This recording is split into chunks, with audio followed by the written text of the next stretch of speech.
on a clear spring day in Florida.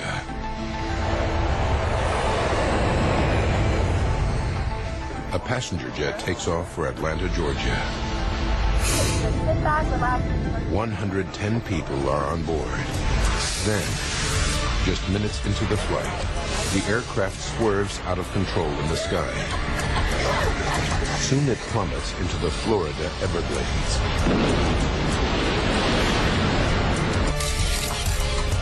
The wreckage all but disappears into the alligator-infested swamp. The cause is a total mystery.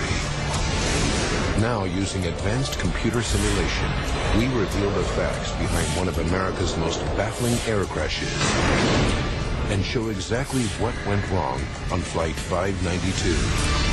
Disasters don't just happen. They're triggered by a chain of critical events. Unravel the clues and count down those final seconds from disaster.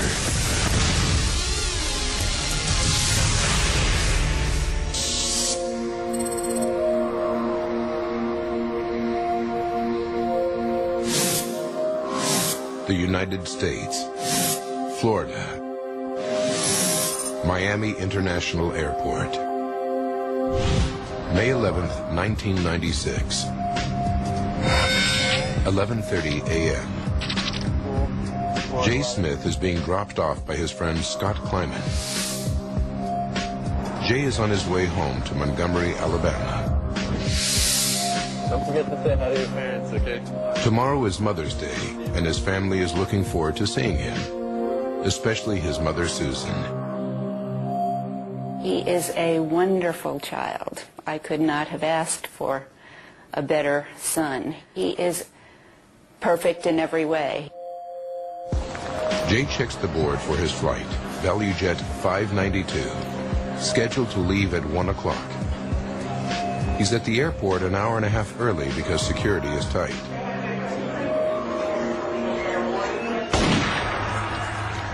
The 26th Olympic Games start soon in Atlanta, and already the FBI has arrested right-wing militants and discovered bomb-making equipment. Islamic terrorist Ramzi Youssef is also in the headlines. He's accused of trying to blow up the World Trade Center.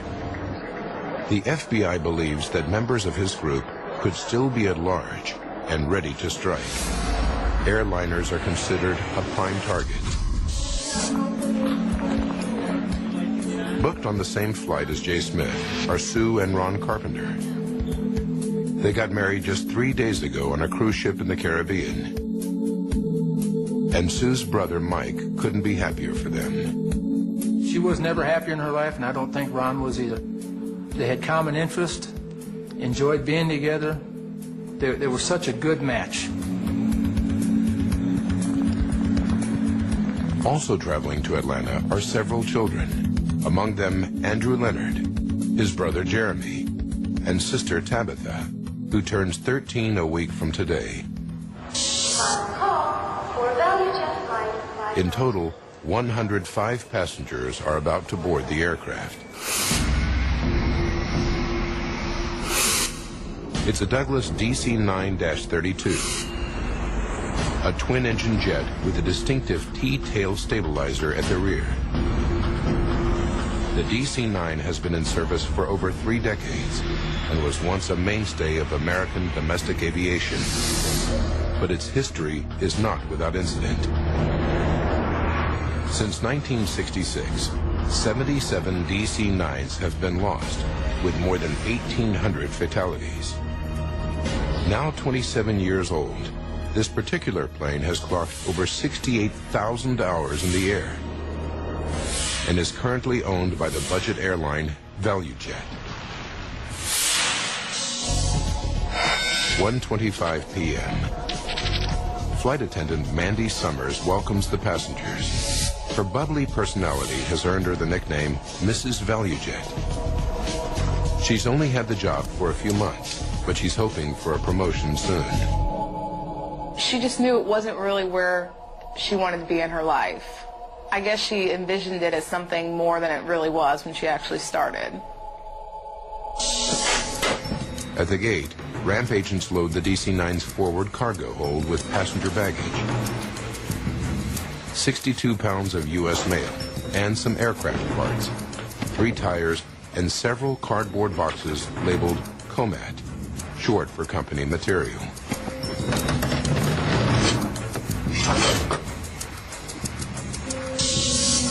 In the cockpit this afternoon is Captain Candlin Kubek. All right, Richard, how about a before-start checklist? She has 2,000 hours flying time on DC-9s and is known for her dedication to the job.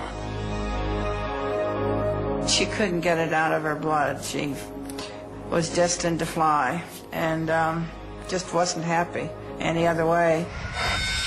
1:30 p.m. and the aircraft is 30 minutes behind schedule due to some minor mechanical problems. The jet's autopilot isn't working properly. A fuel gauge and cabin phone are out, and there's a glitch in the hydraulics backup circuit. Checking through the systems is First Officer Richard Hazen, an Air Force veteran with 20 years of aviation experience. Faulty equipment isn't unusual at ValueJet. The carrier sells low-cost airfares using old airplanes bought from around the world. Its fleet is among the oldest in the United States, averaging 26 years, and there have been some recent incidents.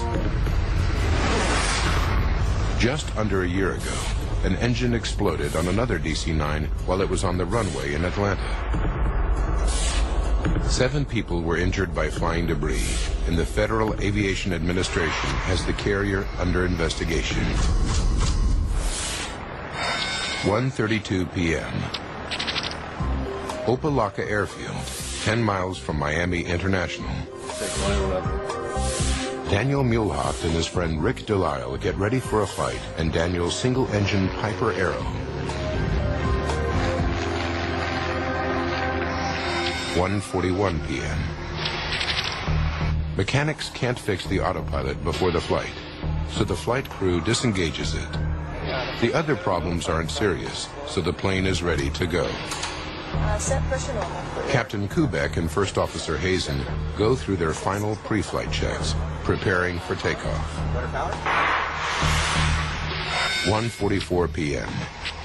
After a 44-minute delay, ground control finally clears Flight 592, call sign Critter, for takeoff. Florida 592, your flight is led by Miami 7. Clear on your side? All right, clear over here on the left. Now the flight crew taxis the 53-ton plane towards the runway and waits for their takeoff slot.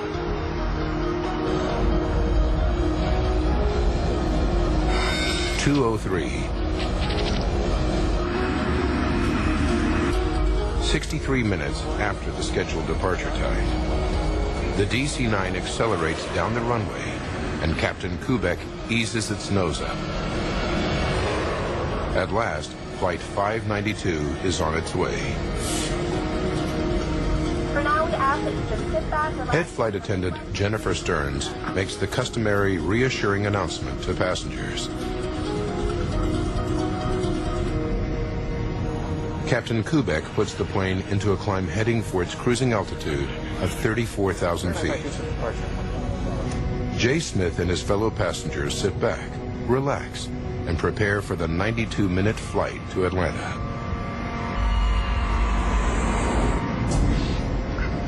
But at 2:10 p.m., just minutes after takeoff, people start to smell smoke.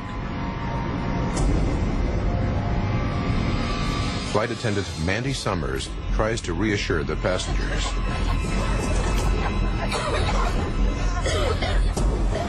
But the temperature is rising, and the smoke is getting thicker by the second. ValueJet Flight 592, with the Carpenters, Jay Smith, and 107 other passengers and crew on board, is in serious trouble. Seconds from disaster will continue. And now back to Seconds from Disaster. By 2:11 p.m., the situation is getting worse on the DC-9 bound for Atlanta. Smoke is rising from the cabin floor and getting thicker. At the same time, there's a problem in the cockpit. The pilots hear a loud bang on their headphones. What was that? I don't know. There's a problem with the plane's electrical system. The battery charger has activated, trying to restore power. Then, smoke starts to seep into the cockpit. For 5 minutes, we need a meter return to Miami International.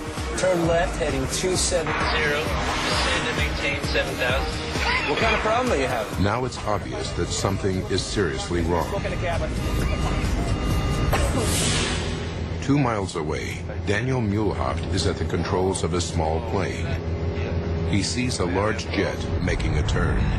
We're flying along, and around my 10 o'clock position, I saw an aircraft maneuvering along the canal. 2:11 and 30 seconds. On board the DC-9, Kubek struggles with the aircraft. The controls are no longer responding normally. In the cabin, the temperature is rising. Flight attendant Jennifer Stearns bursts into the cockpit to find out why the pilots haven't lowered the passengers' oxygen masks. We need oxygen. We can't get oxygen back there. We can't do it. Can't take the mask. The pilots refuse. They realize they're not going to make it back to Miami and ask for the nearest, smaller airport instead. We need vectors to an immediate. And critter 592, vector to the nearest runway. From his light aircraft, a crisis is unfolding before Daniel Muehlhoft's eyes.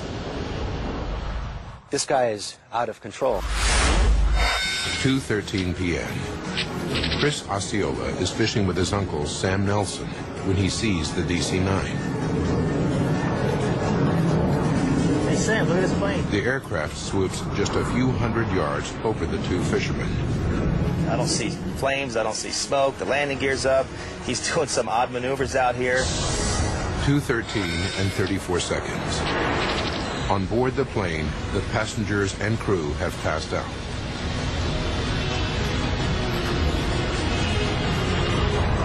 2:13 and 42 seconds. Just 9 minutes and 27 seconds after takeoff. Flight 592 crashes into the Florida Everglades. These photos, taken by Daniel Muehlhoft just seconds after impact, show only a dark pool of fuel on the surface of the swamp.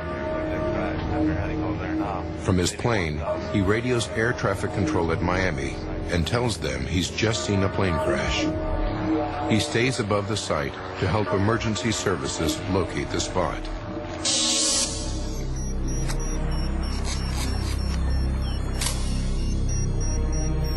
Fisherman Chris Osceola also takes a photo. When the two men climb to the top of a levee, everything is eerily quiet. The swamp has absorbed the 53-ton aircraft. And not to see anything at all or hear anything. I mean, it was just, you hear birds chirping, you know, but you could smell the jet fuel.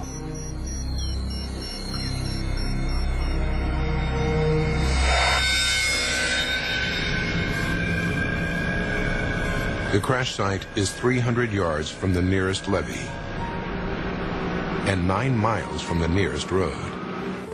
Rescuers can only reach it by airboat and helicopter.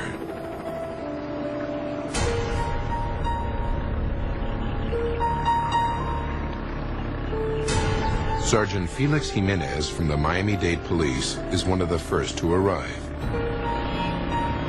As we got closer to the crash site, I could determine that there was an aircraft that crashed, but it was all in very small pieces.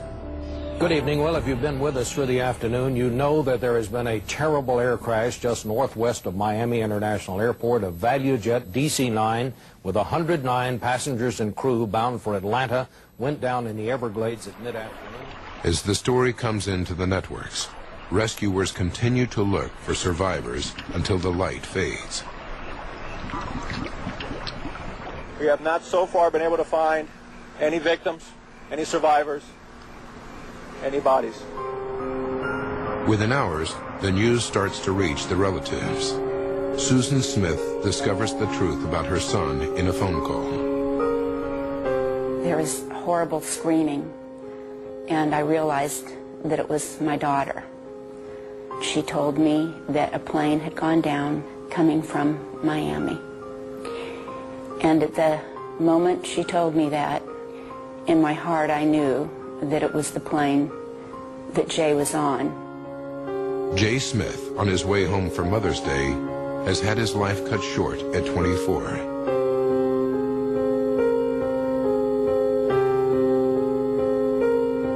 At her home near Atlanta, Georgia, Captain Kubek's mother, Marilyn, also gets the news. I really threw myself on the floor and beat the floor in despair. This just can't be true. I'm having a dream, a nightmare. This is not real. Tabitha Leonard is killed just a week before her 13th birthday. With despair come questions. Why did Flight 592 plummet from the sky just minutes after takeoff? Why were two such experienced pilots unable to save the plane?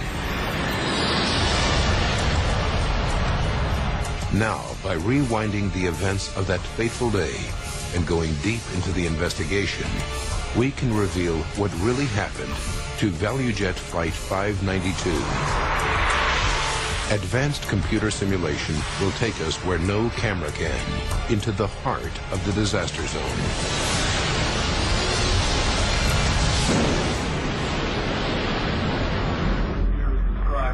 900 miles north in Washington, D.C., National Transportation Safety Board expert Greg Feith watches the news from Miami. He's led 2 major investigations for the Safety Board before, but he already knows this one will be a challenge. As I was running around my house packing to leave and having all the TVs on and they were showing aerial views of the accident site, all I could wonder as an accident investigator is how am I going to conduct this investigation when I don't see any visible wreckage? As Greg assembles the Safety Board's rapid response team, an NTSB official captures the scene with a home video camera. Just 2 hours after the loss of Flight 592, they're en route to Miami and fly over the crash site on the way. It's a sobering sight. Definitely not a lot of anything out here. With over 800 DC-9s in service, finding out what happened is an urgent matter. But with a crash site like this, Greg will have to slowly build a picture of what happened, piece by piece. All the information that you get, all the evidence that you develop is equal until such time is that the storyline, the facts support a particular storyline. The hole in the swamp is 130 feet long and 40 feet wide. Wearing special biohazard suits to protect them from spilt aviation fuel, rescuers walk shoulder to shoulder, combing the murky water. But the swamp proves almost impossible to penetrate. Beneath the water lies a thick layer of matted vegetation. Sawgrass cuts and tangles the rescuers as they try to move forward.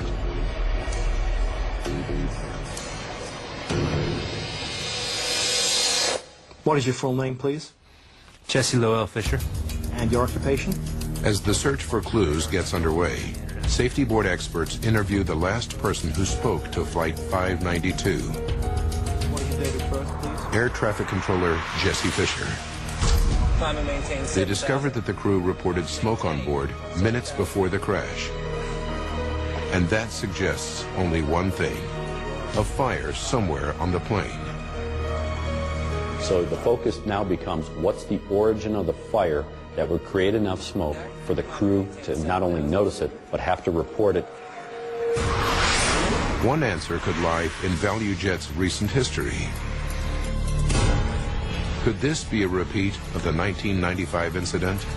Could some kind of engine failure have led, even indirectly, to the loss of a second aircraft?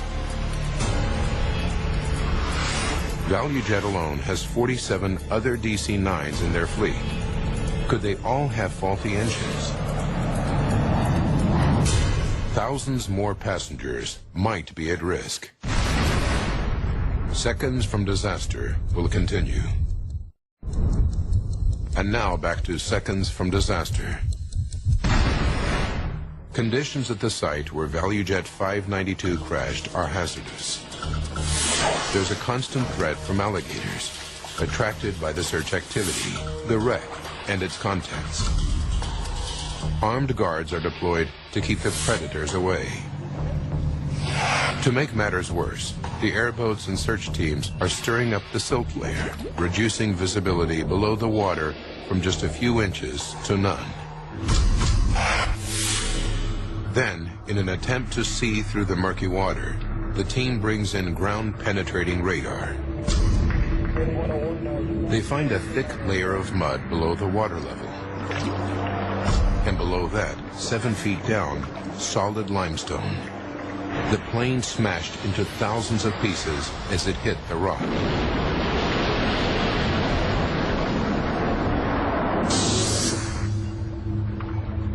The team starts to piece together the recovered debris at nearby Kendall Tamiami Airport, where safety board specialists will examine it.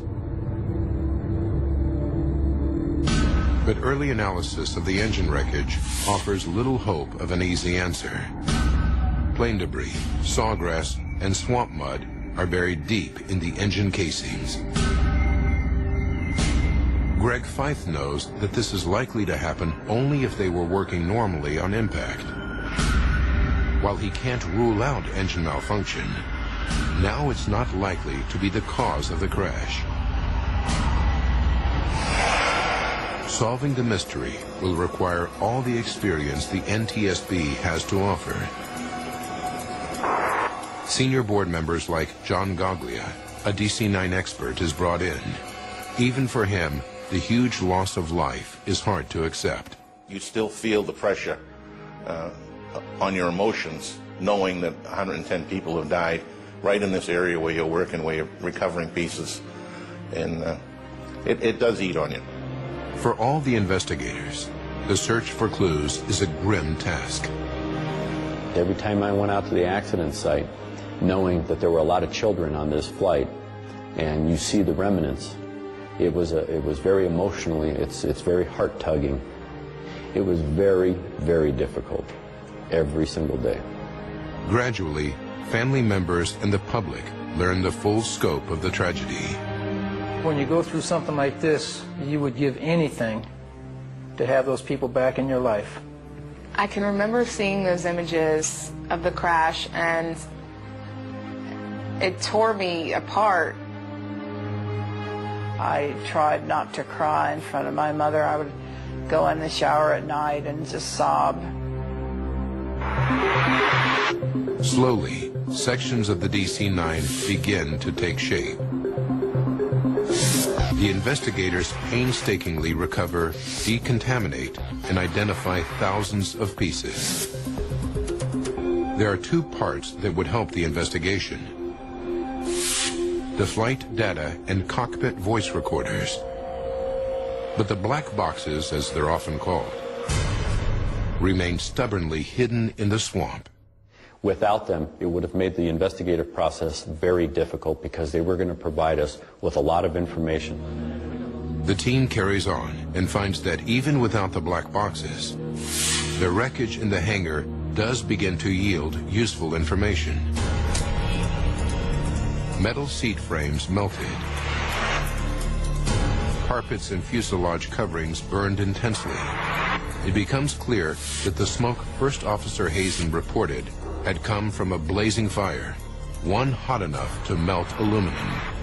But even for DC-9 expert John Goglia, the source of such an inferno is a mystery. We knew that there was an intense fire. What that meant, how that happened, was eluding us. Then, as the police team fans out across the muddy pools of swamp water, an officer steps on something solid, a moment captured on camera. It's the FDR, or Flight Data Recorder, a major find. Damn, we got a box. If the box survived the crash intact, it will provide the team with key technical data from the flight, including airspeed, altitude, and the plane's movements in the air. Most importantly, it will tell them whether the plane's engines failed. But when technicians and officials at NTSB headquarters get their first look at the flight data recorder, they are not optimistic. This flight data recorder took a severe hit, and when we first saw it in the laboratory, we had great concern that we were not going to get the data off of it. While they wait, the NTSB team considers a new, sinister option. The fire was so sudden and the loss of controls so complete that a bomb has to be a possibility. Did a terrorist's bomb bring this plane down in the Everglades? The NTSB must figure out what caused the crash of Flight 592. Stay tuned for more Seconds from Disaster. You're watching Seconds from Disaster. What could have happened to an ordinary DC-9 on a routine flight to Atlanta? Could this vast swamp be the scene of a crime? One of the things that we need to identify is whether this is a pure accident or an intentional act. If it's an intentional act, that means it's criminal.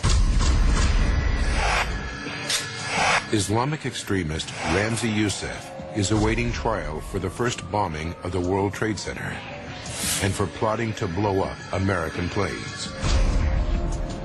With the Olympics so close, a major airline bombing would be just the type of attack needed to spread fear and anxiety at the Games.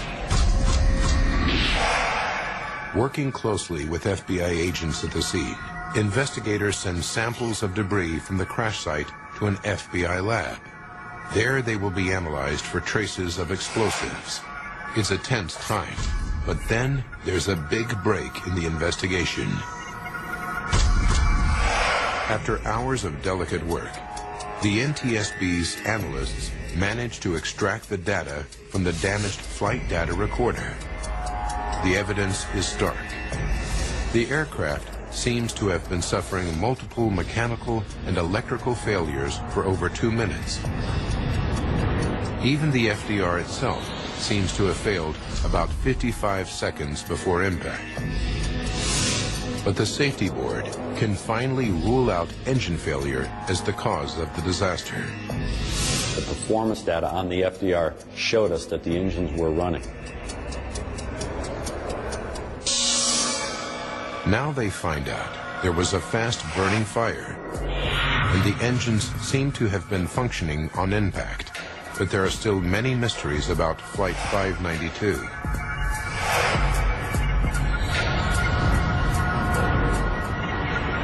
If they can find a second black box, the cockpit voice recorder, they might find the missing clues they need.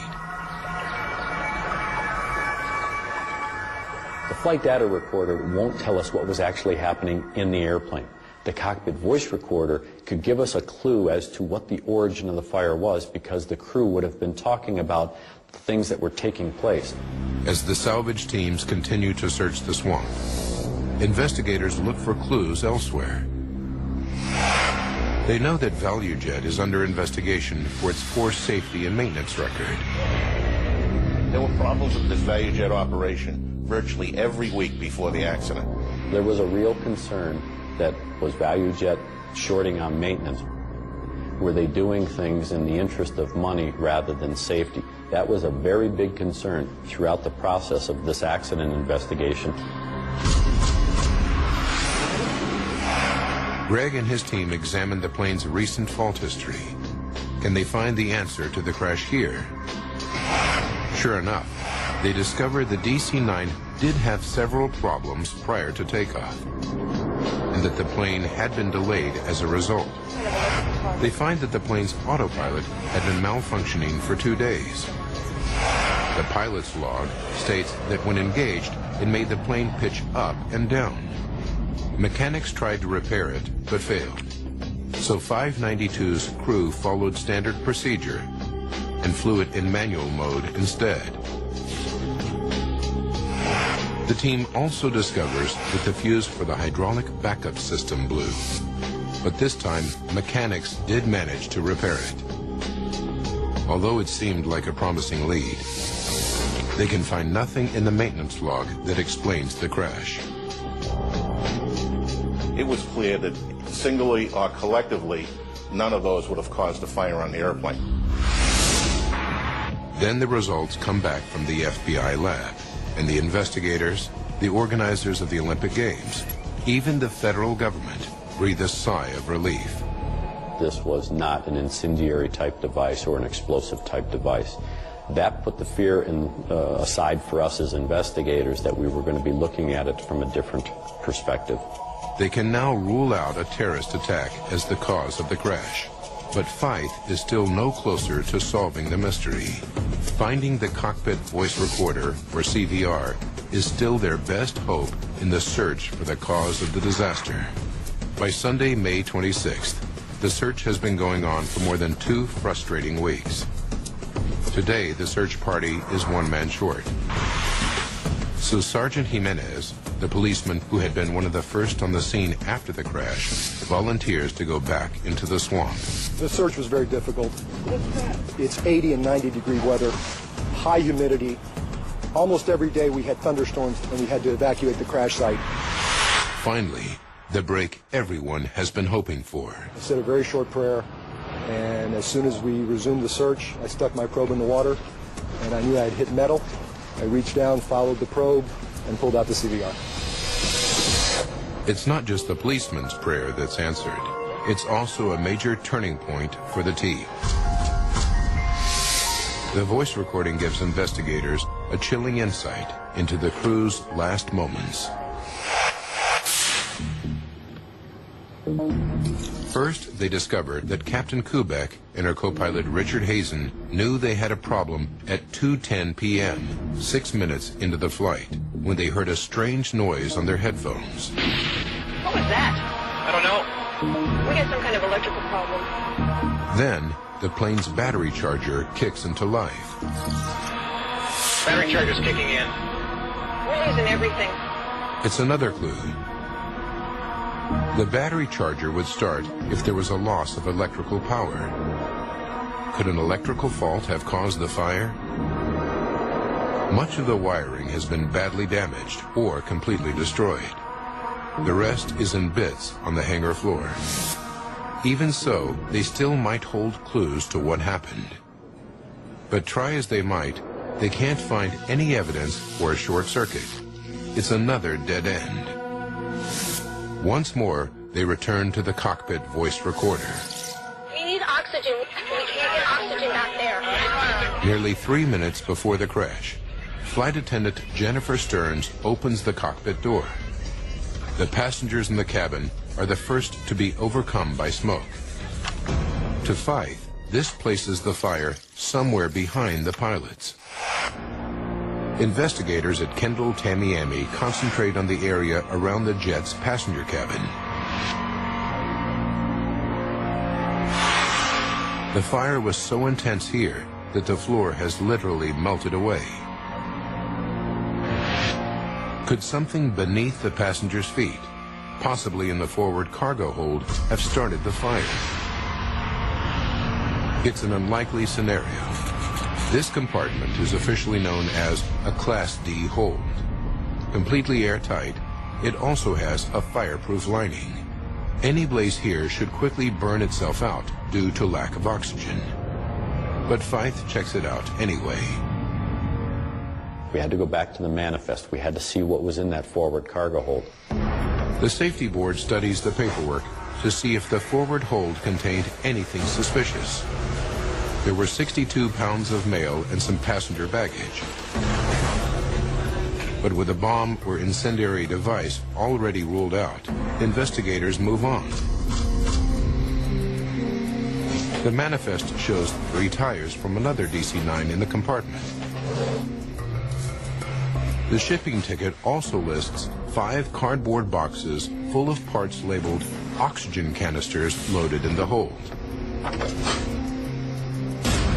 At first, Greg and his team have no concerns. They think they're empty steel oxygen cylinders that fit in many different kinds of planes. But then the whole investigation takes a dramatic turn. These are not just oxygen cylinders.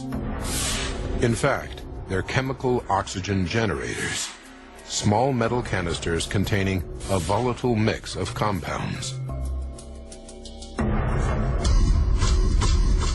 That changed the whole complexity and complexion of the investigation. When installed, the generators supply oxygen for passengers in an emergency. They are attached to a face mask with a thin rope that connects to a firing pin. If passengers pull down on the masks, the pin is released, starting a chemical reaction which produces oxygen.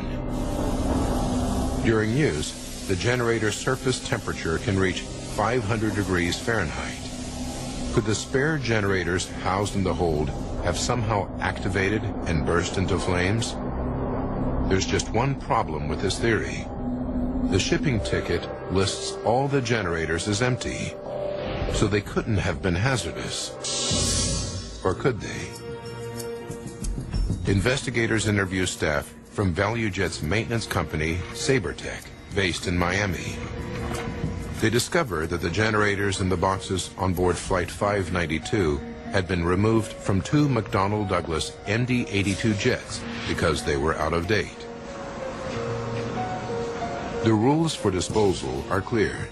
They should either be activated and disposed of properly, or made safe by fitting small safety caps over the firing mechanism.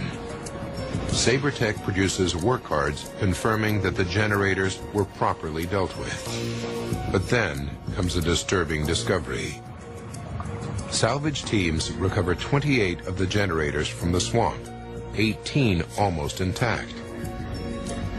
Greg and his team examined them carefully. They discovered that 9 of the 28 show signs of activation.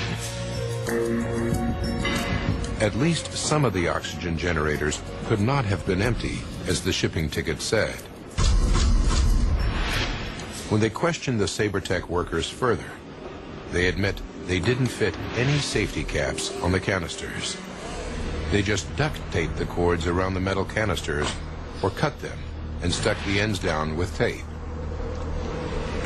Then they signed off the work cards even though the correct procedure hadn't been followed. Finally, a stock clerk packed them loosely under a layer of bubble wrap. I couldn't understand how the process could break down so substantially, and the carelessness that originated on the shop floor could escalate to getting these oxygen generators on the airplane. But so far, it's only a theory. Greg and the team don't know for sure whether an activated generator could produce enough heat to start a fire.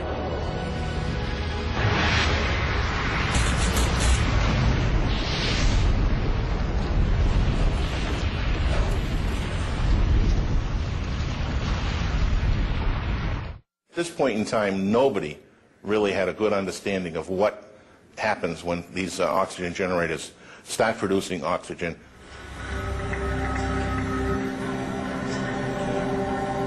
The NTSB conducts an experiment. They construct a replica hold at the Federal Aviation Authority's fire test facility near Atlantic City. Technicians place 28 generators in a box and cover them in bubble wrap. They pull a wire connected to the pin of one generator and retreat. They have high hopes, but the generator heat produces just a small fire and a little smoke. None of the other generators activates, and the box doesn't catch fire. Greg's theory doesn't seem to be standing up. That first test was discouraging. You tend to start to question, are we really going down the right road? With the public, the airline industry, and friends and families of 110 people pressing them for answers, the NTSB investigators are facing a crisis. Seconds from Disaster will continue. We now return to Seconds from Disaster. The mystery of what downed ValueJet 592 is proving to be a tough nut to crack. Early results from the fire test facility suggest that the chemical oxygen generators simply don't create enough heat to start a fire. Greg Feith and his team try again.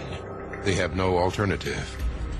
They repeat the test, but this time they copy the conditions in the hold more accurately. They use more generators, baggage, and an airplane tire.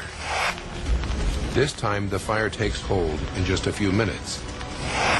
After 10 minutes, the roof of the test hold is at 2,000 degrees Fahrenheit. A minute later, it has climbed another 800 degrees Fahrenheit. 30 seconds more, and the temperature is too high to be measured accurately by the lab equipment. Then, after 16 minutes, comes a noise that provides the last clue. The tire in the recreation of the hold has burst. The oxygen generators did have the capacity to start and sustain a fire. Investigators now know the critical chain of events that led to the crash of Flight 592. They know why a fire started on board the plane, what fueled it, and why the pilots lost control of the aircraft, leaving everyone on board seconds from disaster.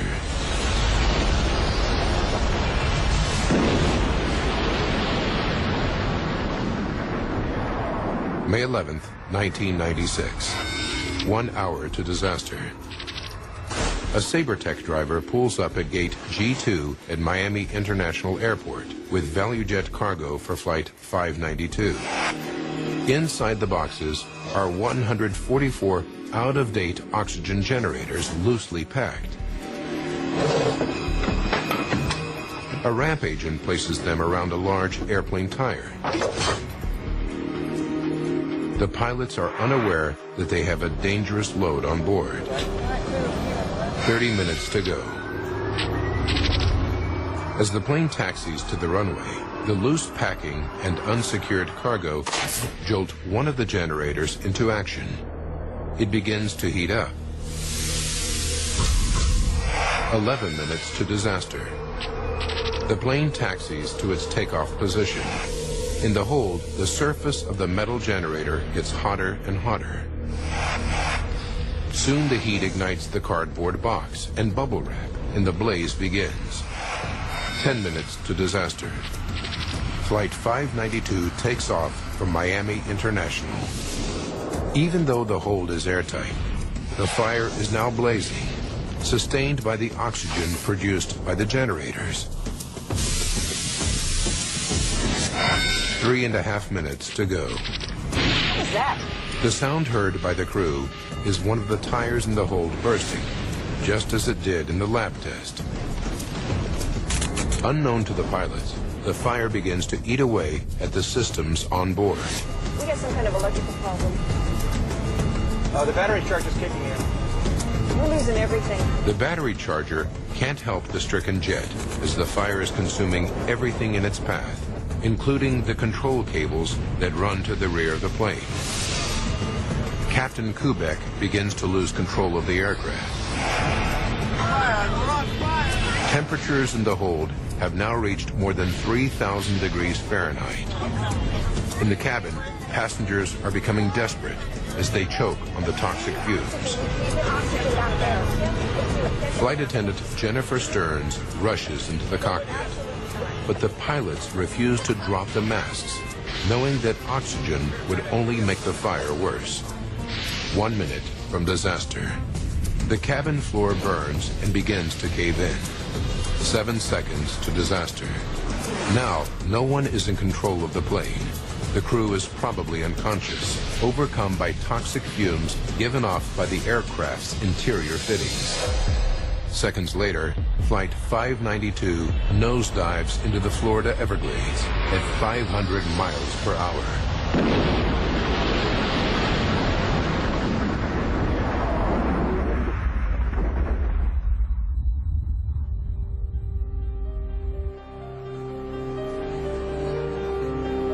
Nearly 3 months after the crash, relatives hold a mass funeral for 48 of the victims whose remains are interred together.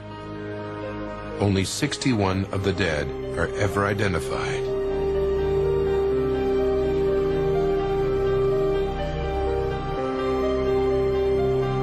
Everything that could go wrong did go wrong, and 110 people paid with their lives for something that never should have happened.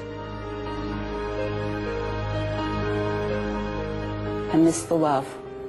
I've got the love, but I don't have the physical capability of reaching out and hugging him and hearing his voice. And that's really hard for a mom. ValueJet eventually takes over another company and becomes AirTran. Sabertech is fined $500,000 for its part in the tragedy, but goes out of business before the money is ever paid. Previously, the NTSB had recommended that airlines fit all Class D holds with fire alarms and extinguishers, but the idea was rejected because of the cost. Since 2001, fire detection and suppression systems have become mandatory. In the United States, it takes a dramatic event to move the regulatory authorities to change. And in this case, it took the loss of 110 people.